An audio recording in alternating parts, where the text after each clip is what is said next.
పూరా లోకల్. కామారెడ్డి రోడ్లో పోతుంటే మొత్తం పలంచవాగు మొత్తం బ్రిడ్జ్ మీద నుంచి ప్రవహించి అక్కడ మొత్తంగా రాకపోకలన్నీ స్తంభించిపోయినాయి.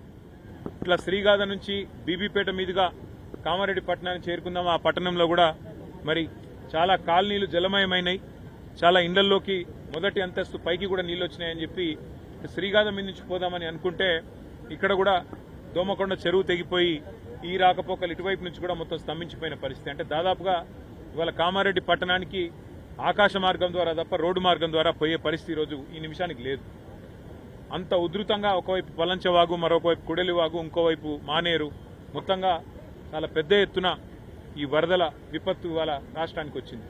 ఇంకా రాబోయే 4 రోజుల పాటు వర్షాలు విస్తారంగా కురుస్తాయని చెప్పి కూడా వాతావరణ శాఖ చెప్తా ఉంది. రాష్ట్ర ప్రభుత్వానికి మరి ఇంత జరుగుతుంటే, ప్రజలు ఇంత అవస్థల్లో ఉంటే, రాష్ట్ర ప్రభుత్వం ముఖ్యంగా గౌరవ ముఖ్యమంత్రి గారు మాత్రం నిన్ననేమో మూసీ నది సుందరీకరణ మీద వారు రివ్యూ చేసినట్టుగా చూసినాం. ఇవాళనేమో రాష్ట్రానికి ఒలింపిక్స్ ఎట్లా తేవాలని చెప్పి రివ్యూ చేస్తున్నట్టుగా ఇప్పుడే నేను టీవీలో చూసిన. పరిస్థితి ఎట్లా ఉంది అంటే, రోమ్ నగరం తగలబడుతుంటే ఆ చక్రవర్తి ఎవరో ఒక ఆయన నీరో చక్రవర్తి అని ఫిడేలు వాయించుకుంటూ కూర్చున్నాడట. అట్లా రాష్ట్రం వరదల్లో ఉంటే మూసీ సుందరీకరణ ముఖ్యమా, లేకపోతే రాష్ట్రానికి ఒలింపిక్స్ అనే డిస్కషన్ ముఖ్యమా, లేకపోతే ప్రస్తుతం పంట నష్టం ఎంత జరిగింది, ఆస్తి నష్టం ఎంత జరిగింది, ప్రాణ నష్టం ఎంత జరిగింది, ఎంతమంది విపత్తుల్లో ఉన్నారు, ఇది చూసుడు ముఖ్యమా? గతంలో టీఆర్ఎస్ ప్రభుత్వం ఉన్నప్పుడు, కేసీఆర్ గారు ముఖ్యమంత్రిగా ఉన్నప్పుడు సామాన్యులను కూడా మేము ఆనాడు ఇరుక్కొని పోతే మంచిర్యాల జిల్లాలో కానీ భూపాలపల్లి జిల్లాలో కానీ వెంటనే హెలికాప్టర్లు పంపి మరి సామాన్యుల ప్రాణాలు కాపాడడం జరిగింది. ఇవాళ మన హెలికాప్టర్లు, మన రాష్ట్రానికి సంబంధించిన హెలికాప్టర్లు బీహార్లో తిరుగుతున్నాయి, కాంగ్రెస్ పార్టీ ఎన్నికల ప్రచారంలో తిరుగుతున్నాయి, ఇంకెక్కడెక్కడో తిరుగుతున్నాయి తప్ప సామాన్యులకు మాత్రం అందుబాటులో లేదు. ఖమ్మంలో వరదలు వస్తే అక్కడ కొంతమంది లేడీస్ అర్థనాదాలు చేసినా పట్టించుకున్నవాడు లేడు. ఇదివరకు ఖమ్మంలో కూడా హెలికాప్టర్ పంపలేదు, 3 మంత్రులు ఉన్నా. ఈరోజు ఇక్కడ కూడా చివరికి ఇప్పుడు ఎన్డీఆర్ఎఫ్ హెలికాప్టర్ వచ్చి, నేవీ హెలికాప్టర్ వచ్చి నర్మాలలో చిక్కుకున్న మా వాళ్ళు 5గురిని ఇక్కడ బచాయించిన పరిస్థితి. దురదృష్టం, అందులో ఒక సోదరుడు నాగయ్య అని కొట్టుకొని పోయినాడు. అట్లాగే ఇంకా కొంత ఆస్తి నష్టం కూడా జరిగింది. కొన్ని గ్రామాల్లో ఏవైతే శిథిలావస్థలో ఇండ్లు ఉంటాయో వాటికి నష్టం జరిగి కూలిపోవడం కూడా జరిగింది. కొంత ఆస్తి నష్టం కూడా జరిగింది.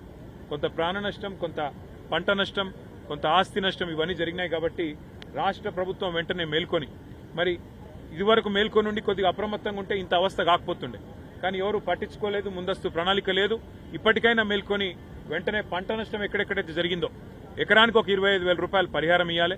ప్రాణ నష్టం ఎక్కడైతే జరిగిందో ఇవాళ మరి నాగయ్య గారు ఇంకా కొట్టుకొని పోయినారు, 12 గంటలు దాటిపోయింది, ఇంతవరకు ఆచూకీ లేదు. దొరికితే ఒకవేళ ప్రాణాలతో దొరికితే సంతోషం. కానీ ఇంకెక్కడైనా ప్రాణ నష్టం జరిగితే కూడా, మెదక్లో కూడా ప్రాణ నష్టం జరిగిందని వింటున్నాం. ఒక్కొక్క కుటుంబానికి 25 లక్షల రూపాయల చొప్పున నష్టపరిహారం ఇవ్వాలి.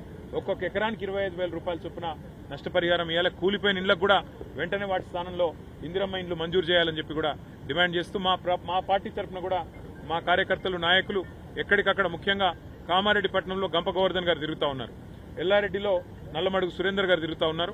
ఎక్కడన్నా ప్రజలు ఇబ్బందుల్లో ఉంటే కార్యకర్తలు, నాయకులు వారికి సరిపడా మంచినీళ్లు, ఆహారం ఇవన్నీ కూడా అందించి అవసరమైతే కొన్ని వైద్య శిబిరాలు కూడా పార్టీ నుంచి ఏర్పాటు చేస్తాము. మేము మా ప్రయత్నంగా, మేము ప్రతిపక్షంలో ఉన్నా కూడా ప్రజలను ఆదుకునే ప్రయత్నం సంపూర్ణంగా చేస్తాం. మరి ఇక్కడ రాష్ట్ర ప్రభుత్వం వెంటనే మేల్కొని సహాయక చర్యలు, వెంటనే ప్రజల ఆస్తి నష్టం, ప్రాణ నష్టం లేకుండా ప్రయత్నం చేయాలని చెప్పి వారిని కోరుతా ఉన్నాము. అట్లాగే నర్మాలలో కూడా మా